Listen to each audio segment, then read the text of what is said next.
சங்க இலக்கியத்துல ஒரு பெண் சொல்றா கடவுள்கிட்ட, உன்னால கணவன் நிக்கிறான், இன்னைக்கு இல்ல 7 ஜென்மம் போனாலும் நீ தான் எனக்கு கணவன். ஆனால் நான் உனக்கு என்னவாக இருக்க வேண்டும் என்று நான் நினைக்கிறேன் தெரியுமா? நான் உனக்கு மனைவியா இருக்கணும்னு நான் வேண்டல, உன் நெஞ்சு நேர்பவளாக நான் இருக்க வேண்டும் என்று அவள் கேட்பதாக ஒரு பாட்டு எனக்கு ஞாபகத்திற்கு வந்தது. இம்மை மாறி மறுமை ஆகினும் நீயாகியர் என் கணவனை, நான் ஆகியர் நீ நெஞ்சு நேர்பவளே என்கின்ற அந்த பாட்டை தொட்டு காட்டினார் ரெட்டி அவர்கள்.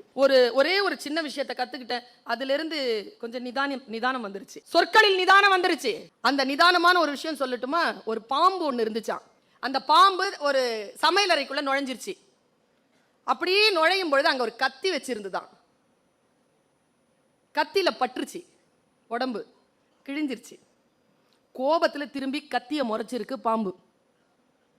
அந்த நேரம் பார்த்து ஜன்னல் பக்கமா மேகம் விலகி சூரியன் வந்துருச்சு. சூரியனுடைய ரிஃப்ளெக்ஷன் கத்தியில தெரியுது. என்னையா அறுத்தன்னு சொல்லிட்டு அது முறைக்குது.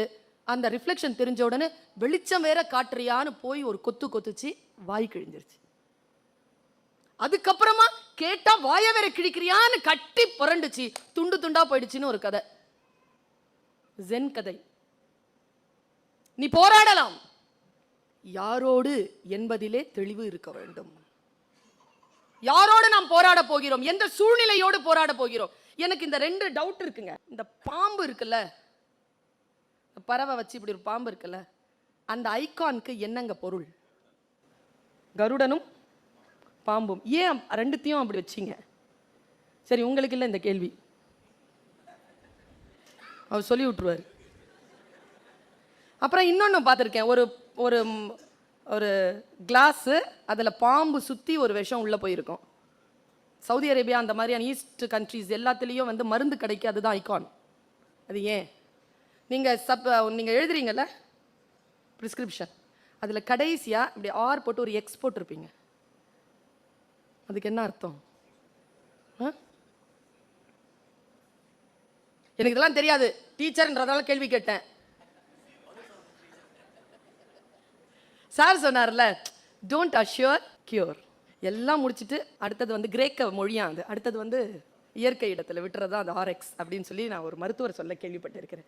எல்லாரும் கூகுள் பண்ணி பார்க்குறாங்க, என்ன இதுக்கு அர்த்தம் அப்படின்னு. என் கிளாஸில் தான் இந்த தொல்லைன்னு சொன்னால் இல்லை, எல்லாருக்கிட்டையும் அந்த பழக்கம் வந்துருச்சு. உடனே எனக்கு ஒரு விஷயம் தெரியலங்க, கூகுள் எல்லாமே மேலே இருக்கிறவன் பார்த்துப்பாங்கிற மாதிரி எல்லாமே அவன் சொல்கிறது சரியா? அப்போ இந்த மனிதர்களுக்கு ஒரு விஷயம் சொல்கிறேன் சகோதர சகோதரிகளே, உங்களுடைய வாழ்க்கையில் சில எதிர்கேள்விகளை கேட்டுக்கொண்டே போங்க. ஒய் நாட், ஏன் இப்படி இருக்கிறது? உங்களுடைய மருத்துவத்தினுடைய ஆகப்பெரிய உன்னதமான ஒருத்தன் இருந்திருக்கான், அவனால் தான் நீங்களும் நானும் இங்கே நின்று கொண்டிருக்கிறோம். ஒரு குரூப் வேலை செஞ்சிருக்குங்க, தன்னலம் கருதாமல் வேலை செஞ்சிருக்கு. இந்த உலகத்திலேயே இயற்கை அளித்திருக்கக்கூடிய ஆகப்பெரிய மருத்துவ கொடை என்ன தெரியுமா? இந்த உலகத்தில் 700 கோடி மக்கள் இருக்கிறாங்களா, 700 கோடி மக்கள்லையும் அனாட்டமிங்கிறது ஒன்று தான் எல்லாருக்கும். ஒரு நரம்பு இங்கே இருக்கணும்னா அந்த நரம்பு 700 கோடி பேருக்கும் அங்கே தான் இருக்கும். அதுதான் மருத்துவத்தினுடைய உயிர். அதை கண்டுபிடிச்சானே ஒருத்தன். எவ்வளோ நீங்கள் என்ன வேணாலும் மெடிசன் மாற்றிக்கோங்க, அனாட்டமி புக் மட்டும் மாறவே மாறாது. ஒரே புக்கு தான், எத்தனை காலம் போனாலும் அந்த புக்கை மட்டும் தான் படிக்கணும். நான் அந்த வரலாறை படித்தேன். எப்படி அவர்கள் அனாட்டமியை கண்டுபிடிச்சார்கள்னா, பிணங்களை தேடி போய் அந்த அனாட்டமியை கண்டுபிடிச்சிருக்காங்க. சுடுகாடுக்கா போயிருக்காங்க. இடுகாட்டில் இருந்து பிணங்களை தோண்டி எடுத்து இருட்டிலே அந்த விளக்கை வைத்துக்கொண்டு சர்ஜரி பண்ணி அவங்க கண்டுபிடிச்சாங்க. நம்முடைய முன்னோர்கள் நமக்கு மிகப்பெரிய வழியை அமைத்து தந்திருக்கிறார்கள் என்றால் அதில் இருந்து ஆரம்பிக்கக்கூடிய நாம் எந்த எல்லைகளை தொடணும்? சரியான விஷயங்களை சரியான நிலையில் கவனியுங்கள். இந்த கவனிப்புங்கிறதுனாலேயே நான் சொல்றேன், ராமகிருஷ்ண பரமஹம்சர் ஒரு வாட்டி உட்கார்ந்துருக்கார், சத்சங்கம் நடக்க போகுது, காளி பூஜை நடந்து கொண்டிருக்கிறது, தட்சிணேஸ்வரம்ல இருக்கார். வெளியில லட்டு வச்சிருக்கு, லட்டு பிடிக்கணும், பூந்தி வச்சிருக்கு. ஆட்கள் வந்து ஓடி வந்து சொல்லியிருக்காங்க, சார் எங்கிருந்து வந்துச்சுன்னு தெரியல, சாரையா எறும்பு வருது சார், குருவே என்ன செய்யறது? இப்போ கொல்ல முடியாதுன்னு நீங்க சொல்லிட்டீங்க, இப்போ எந்த கொலையும் இங்க நடப்பதில்லை, நாங்க என்ன பண்றது? அதை கொல்ல முடியாது, அதை நகர்த்த முடியல, என்ன பண்றது? சூப்பரா ஒரு வேலையை சொன்னார் அவர். ஒரு கிண்ணத்துல சக்கரை எடுத்துக்கோ, சரி, அந்த குவியலா போட்டிருக்கக்கூடிய பூந்தி குவியல் இருக்குல்ல, ஆமா, அதுக்கு 2 அடி தள்ளி அதை தூவிடு, சரி, உள்ள உட்காந்து லட்டு பிடிச்சிரு. ஓகே, தூவிட்டார், உள்ள எந்த எறும்போ வரல, சர்க்கரையை சாப்பிட்டுட்டு போயிடுச்சு. லட்டு பிடிச்சி எல்லாருக்கும் பிரசாதம் கொடுத்துட்டாங்க. குரு உட்கார்ந்து சத்சங்கம் பேசுகிறார். குரு சொன்ன வார்த்தை தான் உங்களுக்கான கவன ஈர்ப்பு தீர்மானம். அவர் சொன்னார், பிரசாதம் என்கின்ற பூந்தியை நோக்கி எறும்புகள் வந்தன. அந்த இலக்கை தொட வேண்டும் என்று எறும்புகள் வந்தன. நான் சர்க்கரை என்ற ஆசை காட்டினேன். அந்த ஆசையோடு அவர்கள் திரும்பி போய்விட்டார்கள். யாரும் பூந்தி என்கின்ற இலக்கை அடையவே இல்லை. நீங்களும் அப்படி இருந்து விடாதீர்கள் என்று சொன்னார். பல பேர் ஆசையை அனுபவித்து விட்டு இலக்கை விட்டு விடுகிறோம். ஆசையை அறுத்து விட்டு இலக்கை அடைவதற்குரிய அந்த வாழ்னுக்கு தெரிஞ்சு நான் வலி ரொம்ப எனக்கு பிடிக்கவே பிடிக்காதுங்க. இந்த அனிஸ்தீசியான்னு ஒருத்தன் கண்டுபிடிச்சானே கடவுளே, அவனுக்கு அந்த மாதிரி ஆட்களுக்கு தாங்க கோயில் கட்டி கும்பிடணும். இவ்வளோ பெரிய விஷயங்க அதெல்லாம். நான் யோசித்து பார்க்கிறேன், என்னுடைய சிந்தனை எல்லைகளை கடந்து நிற்கக்கூடிய அறிவியல் விஷயங்களை நம்முடைய மூத்தோர் நமக்கு தந்திருக்கிறார்கள். Gratitude, have gratitude, it's a magical powder. Have gratitude. அந்த கிராட்டிடியூட்டோட நீங்க உங்களுடைய விஷயங்களை முன்னால வைங்க. எனக்கு உங்களுக்கு சொல்ல வேண்டும் என்று தோன்றுவதால் நான் சொல்லுகிறேன். எனக்கு குருமார்கள் ரொம்ப பிடிக்கும். ரெட்டி சார் இப்படி சாஃப்டா அப்படியே பேசிட்டு போயிட்டார். 60 வருஷ எக்ஸ்பீரியன்ஸ் அப்படி சொல்லிட்டு போயிட்டார். ஒரு கேன்சர் பேஷண்ட்டை 4th ஸ்டேஜ் 3rd ஸ்டேஜ்ல இருக்கக்கூடிய ஒருத்தனை எப்படி ஹேண்டில் பண்றதுன்னு இப்படி சொன்னார் பாருங்களேன். ஒரு ஒரு வாழ்க்கையை காப்பாற்றுவதற்கான மந்திர சொல்ல அப்படி போட்டு போயிட்டார். உன்னுடைய நோய்க்கு சர்ஜரி தேவை கிடையாதுப்பா, மெடிசன் போதுமானது. எவ்வளவு அற்புதமான ஒரு விஷயம். பல நேரங்களில் இருக்கிறதையும் பேனிக் ஆகி அதை என்கேஷ் பண்ணாதீங்கன்னு சொல்லும் போது எனக்கு அவர் சொன்னது பெருசா தெரியலங்க. சொல்லிட்டு ஒரு சிரிப்பு சிரிச்சார் மனுஷன். அந்த சிரிப்பு தான் என்ன அப்படி நலுக்குன்னு பிடிச்சது. Don't encash. அடுத்தவர்களுடைய வலியை என்கேஷ் பண்ணணும்னு யோசிக்காதீர்கள். அதை தீர்த்து வைப்பதற்காக நான் ஒன்னு சொல்றேன் பாருங்க. நீங்க எந்த நிறுவனத்துக்காக வேலை செஞ்சுக்கோங்க. நேற்று தான் படித்தேன், இன்று புதிதாய் பிறந்தோம்னு ஓஷோனுடைய ஒரு புத்தகம். அதுல ஒரு விஷயத்தை சொல்றான். as a doctors உங்களுக்கு புரிகிறதா என்று பாருங்கள். ஜென்னுக்கும் புத்த மதத்துக்கும் தொடர்பு இல்லைன்னு சொன்ன ஒத்துக்குவீங்களா? ஜென்னுக்கும் புத்த மதத்துக்கும் தொடர்பு இல்லை. தாந்திரீகத்திற்கும் சைவத்திற்கும் தொடர்பு இல்லை. சூஃபிசத்துக்கும் இஸ்லாத்துக்கும் தொடர்பு இல்லை. ஹசினிசத்துக்கும் யூத மதத்திற்கும் தொடர்பு இல்லை. என்ன இப்படி சொல்லிட்டீங்க? அதெல்லாம் அந்த மதத்தோட தானே கனெக்டட். கிறிஸ்துமஸ் என்கின்ற விஞ்ஞானி, மிகப்பெரிய மெஞ்ஞானி சொன்னதாக ஓஷோ பதிவு செய்கிறார். புத்த மதத்திற்கும் ஜென்னுக்கும் தொடர்பு இல்லை, ஆனால் புத்தனுக்கும் ஜென்னுக்கும் தொடர்பு உண்டு. தாந்திரீகத்திற்கும் சைவத்திற்கும் தொடர்பு இல்லை, சிவனுக்கும் தாந்திரீகத்திற்கும் தொடர்பு உண்டு. இஸ்லாத்திற்கும் சூஃபிசத்திற்கும் தொடர்பில்லை, முகம்மதுவுக்கும் சூஃபிசத்திற்கும் தொடர்பு உண்டு. நீங்கள் ஒன்றை நினைவில் வைத்துக் கொள்ளுங்கள். மெடிக்கலினுடைய சூழல் எதுவாக இருந்தாலும், அந்த நிறுவனங்களுடைய சூழல் எதுவாக இருந்தாலும், இண்டிவிஜுவலா நீங்க ஒரு விஷயத்தை கொள்கையை கையில் எடுத்திருக்கிறீர்கள். உங்களுக்கும் அந்த அறத்திற்கும் தான் தொடர்பே தவிர அறமற்று இயங்கக்கூடிய நிறுவனங்களிடம் இருந்து நீங்கள் விலகி நில்லுங்கள். உங்களுடைய அந்த விலகி நின்று நீங்கள் செய்யக்கூடிய அந்த பெரும் சேவைதான் இந்த மனித குலத்திற்கான மிகப்பெரிய சேவையாக இருக்க முடியும். எனக்கு தெரிஞ்சு உலகத்திலேயே மிகப்பெரிய பாவம் எது என்றால் ஒருவனுடைய கவனத்தை திருப்புவதுதான். ஆமாங்க, எல்லாரும் வைத்தால அடிச்சுட்டு ஒரு விஷயத்தை பத்தி கத்திட்டு இருக்கும்போது ஒருத்தர் சும்மா வந்து அப்படி ஒரு கொளுத்தி போட்டு போயிடுவார். எல்லாரும் அதை பத்தி திரும்பி பார்த்துட்டு இருப்போம். நான் இப்படி பேசி கத்திட்டே இருப்பேங்க. மேலேருந்து வந்து நட்ராஜ் காதல கணேஷ் சார் ஏதாவது ஒரு வார்த்தை சொன்னாருன்னு வச்சுக்கோங்களேன், நம்ம எல்லாருமே அவங்கள பார்ப்போம். சத்தியமா அவருக்கு என்ன சொன்னாருங்கிறத நம்ம வாழ்க்கையில தெரிஞ்சிக்கவே போறதில்லை. ஆனால் நம்ம கவனமெல்லாம் அங்கே தான் இருக்கும். இப்போ நான் முக்கியமான ஒரு சொல்ல கருத்து பேசி முடிச்சுட்டேன். ரெட்டி சார் அப்போ தான் எழுந்திரிச்சார். எல்லாரும் ரெட்டி சாரை தான் பார்த்தோம். எழுந்திரிச்சு கணேஷ் சார் வந்தார், அதைத்தான் பார்த்தோம். நல்லா தெரிஞ்சுக்கோங்க, டீச்சராக இருக்கிற 20 வருஷமா நான் என் கிளாஸில் யாரும் ஃபெயில் ஆனதில்லை. ஏன்னா நாங்கள் ஃபெயில் ஆக விடுறதில்லை, அதுங்க தயாராக தான் இருக்கும். இந்த கவனச்சிதறல் இருக்கின்ற பொழுதுதான் ஒன்றும் இல்லை. நீங்கள் ஒரு விஷயத்தை முடிவு செய்யறதுக்கு அப்படி வந்து நிற்கும் பொழுது உங்களுக்கு கவனச்சிதறல் வந்தால் என்ன ஆகும்? ஒன்று சொல்கிறேன், நீங்கள் கவனச்சிதறல் பண்ணீங்கன்னா ஒரு உயிர் தான் போகும். டீச்சர் எல்லாம் கவனச்சிதறல் பண்ணீங்கன்னா ஒட்டு மொத்தமாக போகும். அதனால டீச்சர்ஸ் ஆர் மோர் இம்பார்ட்டன்ட். நான் இப்போ வெளிப்படையாகவே சொல்கிறேனே, டாக்டரா டீச்சரான்னு கேட்டால் உண்மையாக நான் சொல்கிறேங்க. ரெட்டி சார் டாக்டர் இருக்கார், டாக்டர். ஆனால் அதுக்கு மேலே அவர் ஒரு ப்ரொஃபஸரில். எது சூப்பர்னு சொல்கிறேன் பாருங்க. அவர் ஸ்டான்லி மெடிக்கல் காலேஜில் சம்பளமே வாங்காமல் டீச்சராக இருக்கார். ஆனால் அவருக்கான ஒரு ப்ராக்டிஸ் இருக்குது. சரியா? இதில் எதில் அவர் சூப்பர்னு கேட்டால் டீச்சர்ல தாங்க அவர் சூப்பர்.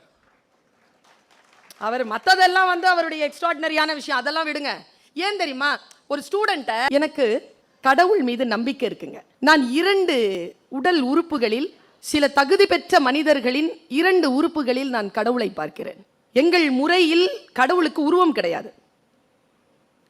ஆனால் 2 உறுப்புகளில் நான் பார்க்கிறேன். ஆசிரியர்களுடைய உதடுகளிலும் மருத்துவர்களுடைய விரல்களிலும் நான் இறைவனை பார்த்திருக்கிறேன்.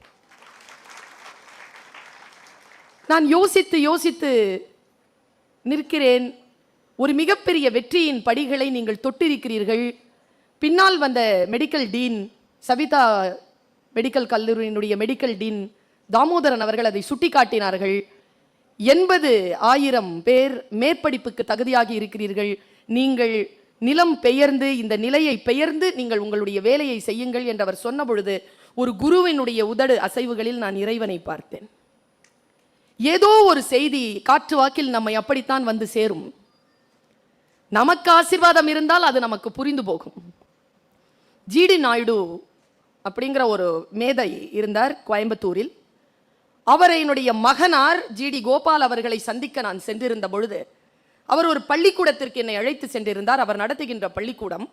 அந்த பள்ளிக்கூடத்தில் 8ஆம் வகுப்பு படிக்கின்ற மாணவி கீழ்த்தளத்தில் தச்சு வேலைகளை கற்றுக்கொள்ளக்கூடிய அந்த லெபார்டரியில் இருந்தா. சின்ன சின்ன பீசஸா மரத்தை வெட்டி அந்த பீசஸ்க்குள்ள அவ வந்து ஒரு சில விஷயங்களை செய்வதற்கான பயிற்சியில் இருந்தா. ரொம்ப ஆக்யூரேட்டா அதை அவ செய்யணும். அவர் தாண்டி போகும்போது ஒரு கேள்வி கேட்டார், நீ என்னவாக போற, நீ என்னவாக போறன்னு கேட்டார்.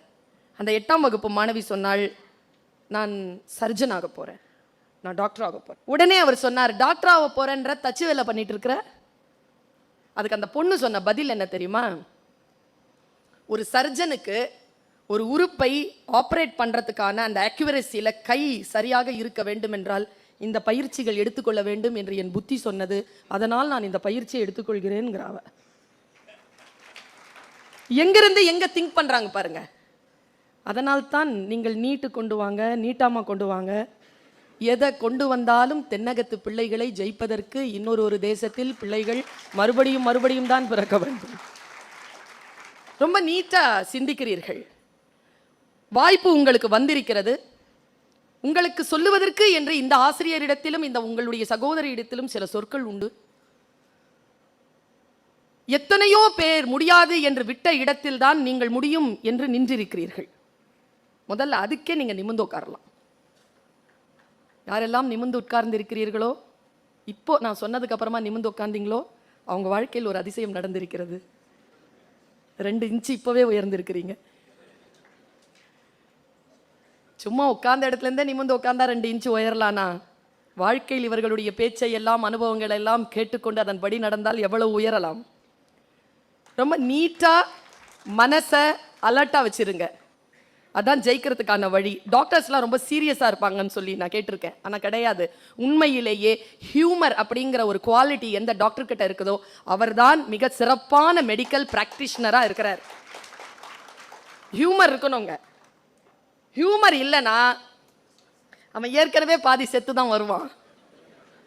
உங்களை பார்த்த உடனே அடுத்த நிலைக்கு கீழே இறங்காமல் உங்ககிட்ட இருக்கக்கூடிய, எனக்கு தெரிஞ்சு ஆப்ரேஷன் தியேட்டரில் எனக்கெல்லாம் சர்ஜரி நடந்திருக்குங்க. ஆப்ரேஷன் தியேட்டரில் எப்போ செடேஷன் கொடுத்துட்டு அந்த டாக்டர் கேட்பார், உன் பேர் என்ன, நீ பேச்சாளரா, ப்ரொஃபஸராக இருக்கிறியா, ஒன்றும் சொல்ல முடியாதுல்ல, நீ என்னை கீழே இறக்கி விடு, அதுக்கப்புறம் நான் உனக்கு பதில் சொல்கிறேன், ஆனால் ஒன்றும் செய்ய முடியாது. ஆமாம் சார், எங்கே வேலை செய்றீங்க, கணக்கு தெரியுமா உங்களுக்கு, தெரியும் சார், நம்பர் சொல்லுங்க, எவ்வளோ சார் சொல்லணும், 1லேருந்து 10 சொல்லு. என் டாக்டர் எனக்கு சொன்னாருங்க, 1லேருந்து 10 சொல்லுன்னாரு. 1 2 நான் நினைக்கிறேன் பிஹெச்டி வெங்காய பச்சடி தயிர் பச்சடி எல்லாம் படிச்சுட்டு இந்த ஆள் கையில் சிக்கிக்கிட்டு நம்பர் சொல்கிறாரு. 1 2 அப்படி சொல்லப்படாது, 10லேருந்து 9 8ன்னு சொல்லு. செடேஷன் கொடுத்துருக்காங்க, ஏறுது அது உள்ள. நான் சிரிச்சிட்டேன். 10 9 8 7 6ன்னு சொன்னேங்க. 5ன்னு சொல்லும்போது வார்டில் இருக்கேன். கண்ணை திறந்து 5ன்னு சொன்னேன், ஆப்ரேஷன் முடிஞ்சிருச்சு. பலி எனக்கு தெரிஞ்சா எனக்கு பேரன்பு கொண்ட என் தாயை விடவும் பேரன்பு கொண்டவராக நான் பார்ப்பது வலி இல்லாமல் அல்லது வலியை நீக்கி மருத்துவம் செய்யக்கூடிய இந்த மனிதர்களைத்தான். மனிதனுடைய மிகப்பெரிய ஒரு சேவையிலே நீங்கள் உங்களை ஈடுபடுத்திக் கொண்டிருக்கிறீர்கள். உங்களை நீங்கள் செதுக்கிக் கொள்வதற்கு தனிப்பட்ட முறையில் உங்களுக்கு அறிவுரை சொல்வதற்காக அல்ல, தனிப்பட்ட முறையில் எந்த துறையை நீங்கள் கையில் எடுத்தாலும் தனிப்பட்ட முறையில் ஒரு விஷயத்தை ஞாபகம் வச்சுக்கோங்க. அறம் சார்ந்த ஒரு பணிதான் ஆசிரியர் பணியும் மருத்துவ பணியும்.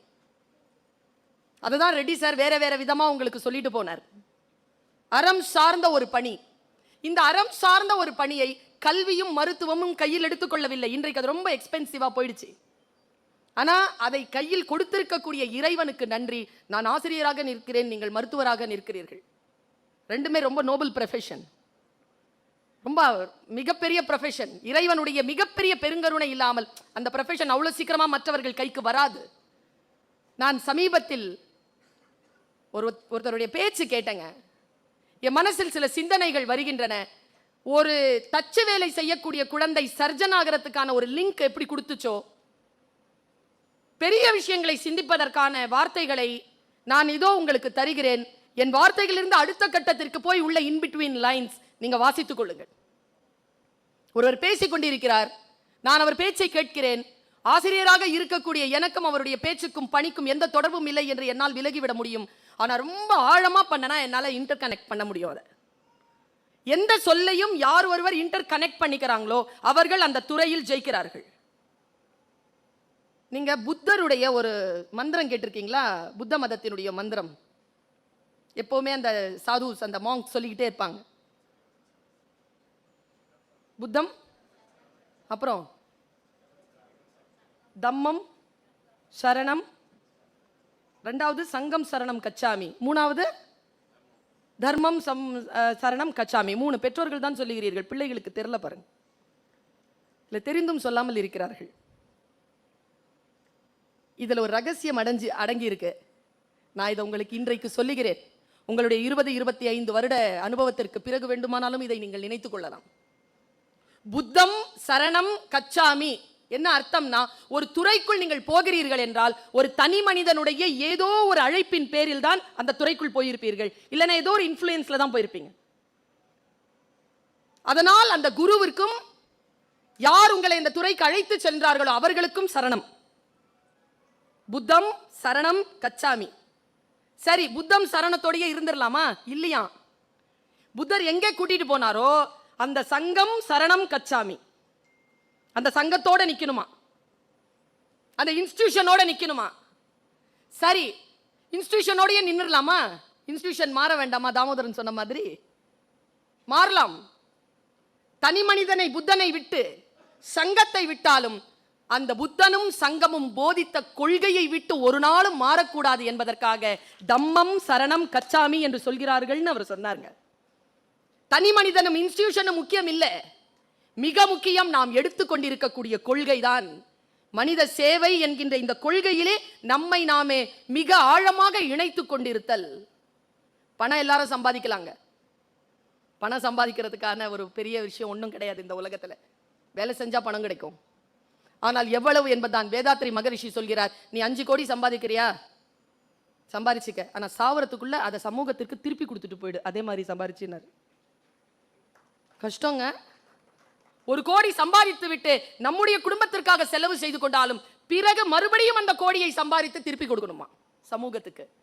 சமூகத்திற்கு என்று நமக்கு ஒரு மிக முக்கியமான பணி இருக்கிறது. அந்த பணியை எடுத்துக்கொள்வதற்காக நீங்க வந்திருக்கிறீங்க. நான் எப்பவுமே சொல்லுவேன், போராடு, வாழ்க்கையில் போராடு. சுடும் வரைக்கும் தான் நெருப்பு, சுற்றும் வரைக்கும் தான் பூமி, போராடும் வரைக்கும் தான் மனிதன். போராடு போராடுன்னு பேசும் பொழுது ஒரு விஷயத்த சொன்னார்ல, அது நச்சுன்னு பட்டுருச்சு என் மனசுல. கணவனுடைய ஆபரேஷன் முடிஞ்ச உடனே வைஃப் கேட்டாளா, என் கணவருடைய இதயத்தை நீ நல்லா பாத்தியா, அதுக்குள்ள என்னை தவிர்த்து வேற யாரும் இல்லையே அப்படின்னு கேட்டதா சொன்னார். வாழ்க்கையை நாம் பெற வேண்டும். வாய்ப்புகள் ரொம்ப பெருசுங்க. 15 வருஷத்துக்கு முன்னால எனக்கு தெரியாது பேச்சு துறைக்கின்றே இத்தனை வாய்ப்புகள் இருக்குன்னு. இதோ இந்து பத்திரிகையில இருந்து வந்து உட்கார்ந்துருக்காங்க.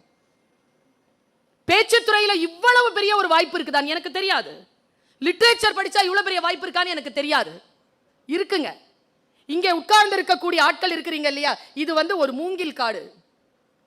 இந்த மூங்கில் காட்டில் எந்த மூங்கில் புல்லாங்குழல்? எது புல்லாங்குழலாக போகிறது? யார் இந்த உலகத்தில் எட்டி பிடிக்கக்கூடிய அந்த துறையினுடைய ஆக உச்சத்தை யார் அடைய போகிறார்கள்? கொஞ்சம் யோசிச்சு பாருங்க. மழை பெய்கிறது, வீடு ஒழுகுகிறது, வீட்டிற்குள் பாத்திரத்தில் வைத்து தண்ணீரை பிடித்துக் கொண்டிருக்கிறோம். தண்ணீர் சுவையாக இருக்கிறது, வீட்டின் தேவைகளை பூர்த்தி செய்கிறது. ஆனால் கொஞ்சம் திங்க் அவுட் ஆஃப் பாக்ஸ், கொஞ்சம் வெளியில வந்து பாருங்க, அதே மழை தான் பெய்து கொண்டிருக்கிறது. கடலும் ஆறும் கிணறும் நிரம்பிக் கொண்டிருக்கின்றன. பாத்திரத்தை பெருசாக்கிக்கோங்க. எவ்வளவு பெரிதா பாத்திரம் வைத்திருக்கிறீர்களோ அவ்வளவு கிடைக்கும். வாழ்க்கையை மிகச் சிறியதளவில் நினைக்காமல் மிக உன்னதமான அளவில் ரொம்ப பெருசா நினைக்கிற மாதிரி நீங்க நினைங்க. அதை உங்கள் காலடியில் வந்து அது உங்களை தொடும். ரொம்ப நீட்டான ஒரே ஒரு விஷயத்தை சொல்லி நான் விடைபெறுகிறேன். எப்பவுமே நான் இதை சொல்வது உண்டு, முக்கியமாக இந்த இளைஞர்களுக்கு அதை சொல்ல வேண்டும். நீங்க எல்லாருமே வந்து சயின்ஸ் படிச்சவங்க, ரொம்ப அற்புதமான ஒரு விஷயம். அதை படிச்சிட்டீங்க, அதை ஆர்டிஸ்டிக்கலா பயன்படுத்துங்கன்னு சொல்லிட்டாங்க. பட் அதை நீங்க பயன்படுத்துகின்ற பொழுது எப்படி பயன்படுத்தணும் அப்படின்னு ஒரு டீச்சரா நான் சொல்லிட்டு போறேன். இதை ஒரு ராங் கிரௌட்ல நான் சொல்லிட்டேன். 17-18 இயர்ஸ்க்கு சொல்லிட்டேன் சார். அவன் எழுந்திருச்சு கத்துறான், நிஜமாவா மேடம், மேடம் இதை நம்பலாமா, உண்மையா மேடம்ங்கிறான். என்ன தத்துவம்னா, ஜலாலுதீன் ரூமி 12ஆம் நூற்றாண்டின் பிற்பகுதியில் இஸ்தான்புலில் பிறந்தான். மஸ்னவி என்கின்ற 60,000 கன்னிகளை கொண்ட மிகப்பெரிய அரிய நூலை நமக்கு தந்தான். அதில் ரூமி பேசுவதுதான் இந்த வார்த்தை. அதை நான் தப்பான கிரௌடுக்கு சொல்லிட்டேன், உணர்ச்சி வசப்பட்டு சொல்லிட்டேன். அவன் கேட்கிறான் நிஜமாவான்னு. என்ன தெரியுமா ஸ்டேட்மெண்ட்? நீ எதை தேடிக்கொண்டிருக்கிறாயோ அது உன்னை தேடிக்கொண்டிருக்கிறது. ஆமாம், 17 வயசு பையன்.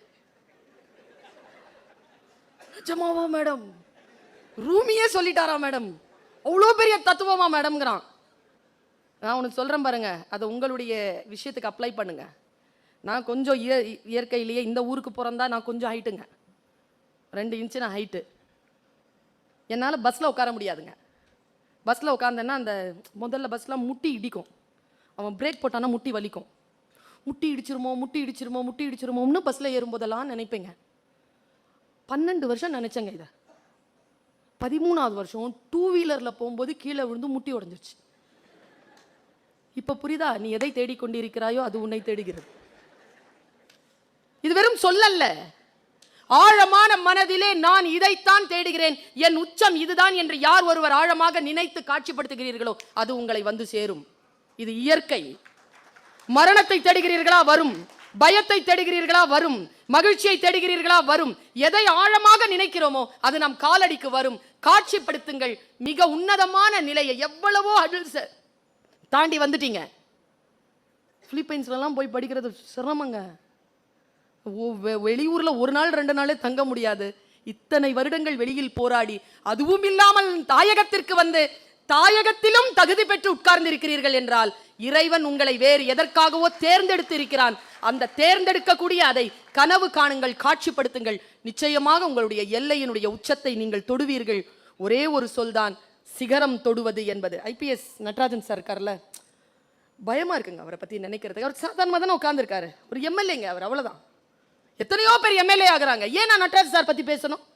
நடராஜன் யார் தெரியுமா? பிசிக்ஸ்ல டாக்டரேட் பட்டம் பெற்றவர். நட்ராஜ் யார் தெரியுமா? தான் எழுதிய அந்த யூபிஎஸ்சி எக்ஸாம்ல எழுதி அட்டன் பண்ணி ஐபிஎஸ் ஆனவர். எதுலனா அதுல உச்சம்.